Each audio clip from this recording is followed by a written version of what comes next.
said my name a few times, and then you also said fuckers a couple times too, Yeah. which really offended everybody. Whooped everybody up.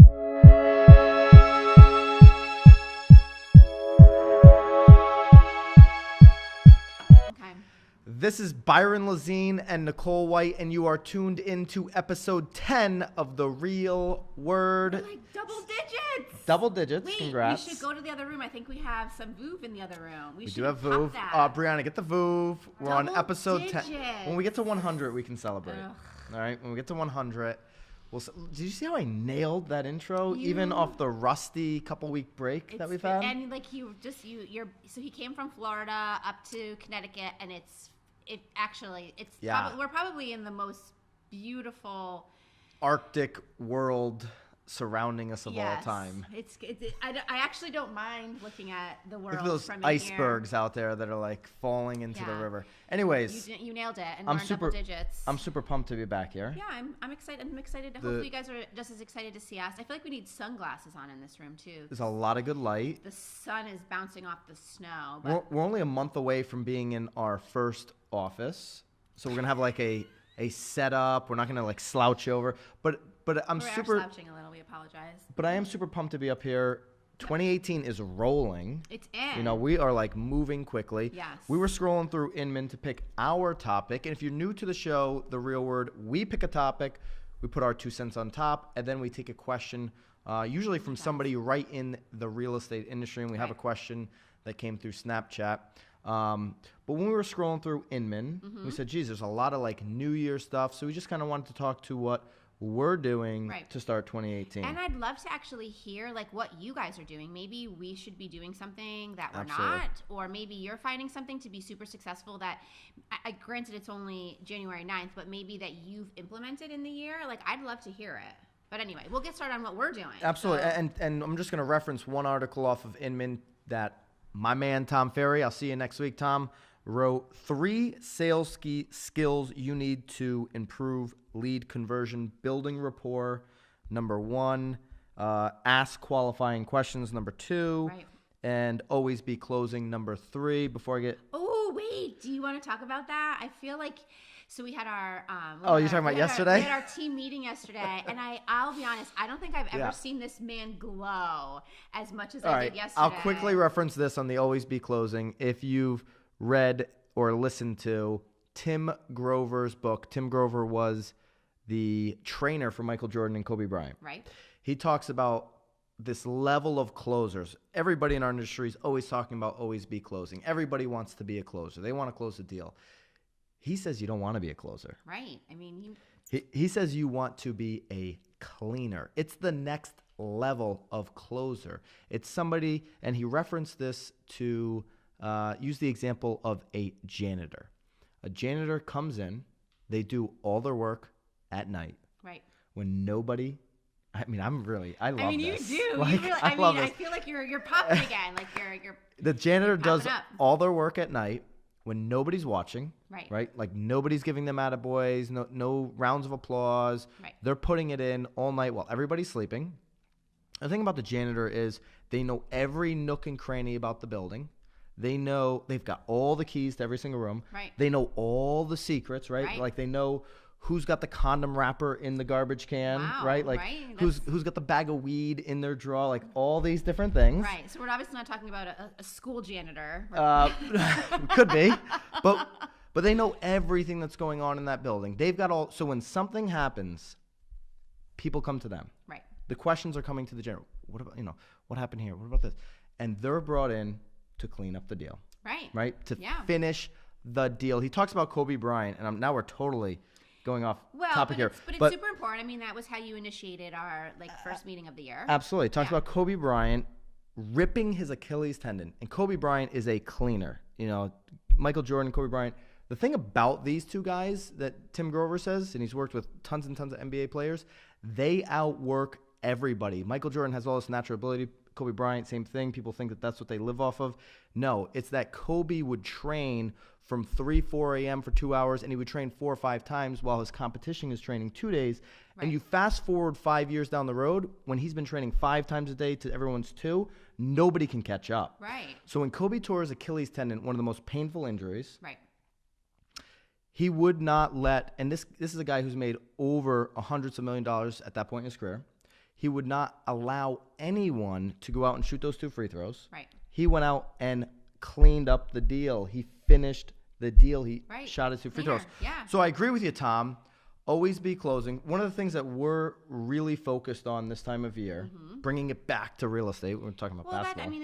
It's a good, it's a good, I think so. Like your fire. I'm super pumped up. Yeah, you were like the cleaner thing. I was like, look at that man glow. I was like, I want to be a janitor now. Yeah. After listening to Tim Grover. Anyways, we're super focused right now on what? Getting listings. You have to. Yes. Now is the time to be getting them. If you're not, somebody else is. If you're not contacting even your own personal expired listings, somebody on our team is. So you're in Connecticut, yeah. Yeah, so like with Tom, with your article, these 3 things: always ask qualifying questions, building rapport, and always be closing. These are the skills you need to jack up your listings. Right. Yeah. So now's the time. Get on it. The snow is out and people don't think that they're listing, but dude, start cleaning them up. The agents and the teams and the brokers and whatever you call yourself out there right now that are focused in January and February on getting an absurd amount of listings are going to set up their entire 2018. Absolutely. This is the time to do it. Real estate is won and lost on the listings. Listings generate more business, more listings, buyers, leads. That's where the game is won and lost. All the control right now. Right. Absolutely. Right? Yeah. All the controls in the listing agent. So that's where we're focused on. We're focused on tracking that success. Right. That's really our big focus in January. Yeah, day 9 so far. Ripping it up. Every day's day 1 though. Every day is day 1. All right. We're cleaning it up. We're cleaning. So, but again, we'd love to hear sort of, what do you like? Drop it in the comments. Is that drop it in the comments. We're going to link up the Tom Ferry article that was posted on Inman as well. Do we say happy if you're New going, Year? No, we don't. We're like into the episode now. Okay, sorry. So we're rolling just like 2018 is.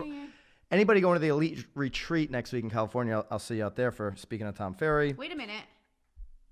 You will not be there. No. You're going to be at... You're going to California and then you're going to Miami. And then if anyone is going to be at Agent 21, myself and Nicole White will be at the Gary V Agent 2021. I didn't realize the end of the month. Like California. A little bit, Miami, Florida. My calendar is shared with you. Wow. No, it's really... We haven't figured that out yet. It's not. I don't... That's a user error. Yeah. All right, the final word, which always comes from you. If you have a final word, drop us a comment, send us an email, whatever you would like to do. Anthony Boelens Snapchatted me the question. Snapchat, I love it. I'm so glad you're on there. I prefer the video, but we'll go with the text. Anthony. Do we know where he's from? Yeah, Anthony is from San Antonio, Texas. We've hung out. Awesome. And we've went and looked at some properties down there in the past. It's probably warmer there than it is here. Probably, I would say so. Mm-hmm. So Anthony says, "Yo, Byron." Yo, you love yo. I yo you just randomly throughout the day. I don't like the yo text, yo period, nothing else. Oh, I do that. And then like, That's what I do. You do that. Yeah. And then like you're waiting for me. And then actually this is what actually happens. All right. Nicole will drop me the yo period. And then I reply in 2.5 fucking seconds with, "Hey, how can I help?" And no response for 2 hours. And it blows my freaking mind. Why the hell would someone text me yo and I reply 2.5 seconds unless there's some massive delay on these cell phones, on these text messages coming through, and I get nothing for 2 hours. That's not every time. And then I say, she's just tuning me out, even though she engaged with me first. And Wow, okay. Do we want to get to the question? I don't know. I feel like we need couples therapy or something after that one. So Anthony, I'm glad I got to let that all out here on the real word. I think that's actually happened just one Why time. do you do that anyways? I think it happened once. Once? Maybe, yes. I'm going to start documenting. I have another thing to track. We'll talk about that on episode tracking. Episode 11. Episode 100, right? No, I'll only probably need 1 week to have a couple more examples to showcase. So Anthony, we're getting to your question. Anthony. He said, "Yo, Byron," not "Yo, Byron, Nicole." I know. I'm kind of over it at this point. But this isn't a shared. I'm just here. I'm just kind of like, You're too legit. I'm here. I kind of am. Too legit. I am today. All right.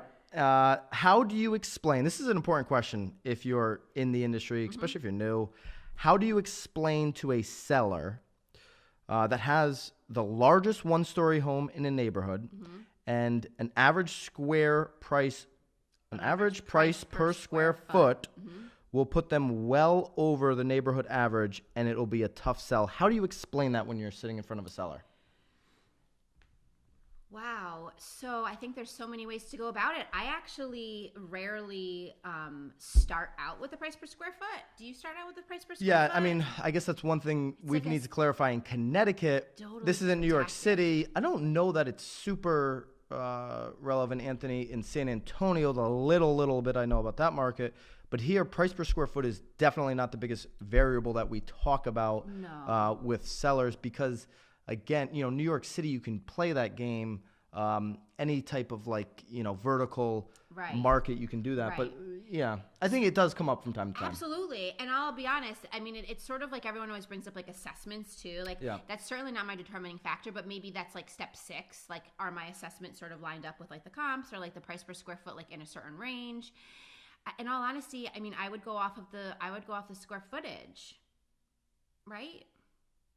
You would go off the square footage in the sense that you're going to compare, let's just call it a 4,000 square foot, one level home. Yes. And you're going to compare it to this 4,000 square foot home that might be on the other side of town, though? So no. So again, that's where it gets a little bit tricky though, because again, San Antonio is it's a big place. It's much different than say where we are here in Connecticut. I mean, no, but I think you're right. I think I think if it's comparable neighborhoods, yes. But even if it's not, if you don't have a lot of comps, I'm probably going to utilize that one comp that I do. Yes. But I'm going to educate the seller on the difference in those two, and they should know. Here's the thing about price that I believe is we all have the information. It's whether the seller wants to believe it or not. They have the same information that we do. Right. But it's how we bring it to their attention, right? And we talk about that neighborhood. Now, if their price per square foot, and you can go back 10, 20 years if you want to on your MLS, and you can look at what's happened in that neighborhood. Now, if they're talking about a price per square foot that is well above and beyond a record, right? I would ask them, Anthony, why are we going to set a record $50 above the price per square foot in this neighborhood? Now, it has happened. We're actually sitting in a neighborhood where this developer blew through the price per square foot and created his own market. Almost triple, really. Yeah. I mean, it also comes down to condition. I mean, maybe this house is 4,000 square feet, but maybe it's worth what a 2,000 square foot home is worth because that 2,000 square foot home has been updated and this one hasn't. I mean, there's so many moving parts on that.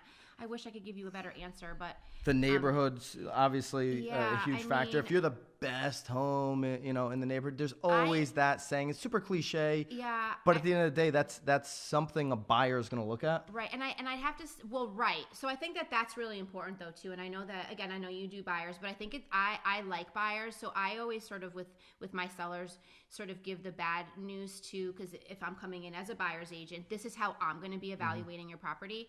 I actually would probably not use the word a tough sale. I don't think I'd ever use the word tough with one of my sellers. I think that, you could get a little bit more creative with, hey, listing, give a range. We could be on the market longer. Right. Or at this price point, this is how much, right, this is sort of what your days on market will be. But if we sort of scale back to what the neighborhood is calling for, this is your days on market. So it really will depend on obviously what their motivation is too and where they need to go and what their time frame is. I would not say the word tough. Yeah. But again, I mean, here, yeah, I mean, obviously these units are a tough sale, but they're not tough. They're not tough because of the features. If you're interested, by the way, in these units, 66 High Street in Guilford, Connecticut, drop us a comment. We'll actually link up 66highstreet.com. We should invite all of our Real Word followers to a party here. Anybody that wants to come. Parties. Absolutely. We'll figure that out. Maybe by episode 20, I'll have the logistics figure out. We could do it when it's not such an Arctic freeze over, but true. Maybe then the San Antonio peeps would want to come up. Absolutely. To hang. Yeah. In the late spring. So Anthony, thank you. I'd refrain from tough. Yeah, I think you'd have to get a little bit more creative with your. The last piece of advice on this is what I'll say is keep it very, very simple. Dumb it down for the sellers. Not that the sellers are dumb. They're just as smart as you and I. But here's what I've learned about, I don't know if that's the right word, but this is what I've come to realize when I'm dealing with price with people. The smarter you try to sound, which is why I talk like an idiot, but the smarter you try to sound, the dumber you come across. If you just keep it really, really simple, some of the stuff that we were talking about, what was the record for this neighborhood? How do you compare to that? How do you actually compare to the comps that are the same square footage to Nicole's point? Keep it very, very simple. Overall, more people are going to relate to that than anything else. Can I just toss one thing in there too, though? I'd almost bring, and I've done that actually recently, now that things that are still on the market are left over, right? I'll actually bring some comps, like active comps too, so that they can see, like, hey, like this is still on the market at this for price. 517 days, right? Like, and this is still left over. Like, do you still want to be sitting on the market next January? You know? Yeah, it always comes down to how long do you want to be on the market, right? And am I gonna price you competitively to like win? Like, that's what you're trying to do. If you've got a final word, drop us a comment. We're going to link everything up. We'll link Anthony up. We'll link 66 High Street up. Ooh, look at that. We're doing it. From location. We're cleaning house today. The cleaners. Actually, we do need to clean. That would have been a good name for the podcast, The Cleaners. The Cleaners? Yeah. What podcast? Oh, like this podcast? This is a podcast. I know we're filming. Yes, if you're listening on SoundCloud, thank you. If you're watching on YouTube, thank you. We'll drop us a comment. New. Drop us a thumbs up. Share it up. Drop us a thumbs down if you want. Oh. Right? No, that's that'll fine. upset Nicole. But have it be a constructive thumbs down, like. Yes. Oh yeah, with some like, stop with some comments. Or, oh my gosh, my back hurts. We're pumped to be in the office. Thank you. We'll see you again on episode 11. Bye guys. All right. That's good.